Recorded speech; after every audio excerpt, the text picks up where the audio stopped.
নমস্কার বন্ধুরা, গীতা পায়েলস গার্ডেনে আরো একটি ভিডিওর সঙ্গে সকলকে স্বাগত জানাচ্ছি। এখন কিন্তু প্রচুর পরিমাণে বৃষ্টি হচ্ছে। আজকে বিকালে আকাশটা একটু ভালো আছে দেখছি, আর এই বৃষ্টির জন্য ছাদ বাগানটা সবুজে সবুজ হয়ে গেছে।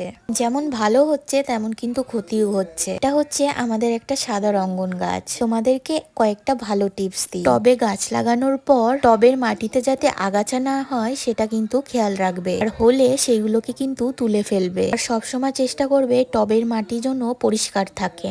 বৃষ্টির মধ্যে গাছে কিন্তু কেউ জল দেবে না। যদি অতিরিক্ত বৃষ্টি হয় সমস্ত টব কিন্তু কাত করে শুইয়ে রাখবে। বেশি বৃষ্টিতে কিন্তু গাছের গোড়া পচে যায়। যেহেতু আমরা টবে গাছ করি ছাদ বাগানের জন্য, তাই কিন্তু এই টিপসটা তোমাদেরকে ফলো করতে হবে। আমাদের ছাদ বাগানে প্রত্যেকটা টব কিন্তু কাত কাত করা আছে, কারণ অতিরিক্ত জলে কিন্তু গাছের গোড়া নষ্ট হয়ে গেলে গাছটা মারাও যেতে পারে। বর্ষাকালে এই সমস্ত টিপস ফলো করলে গাছ অনেক ভালো থাকবে আর সুস্থ থাকবে।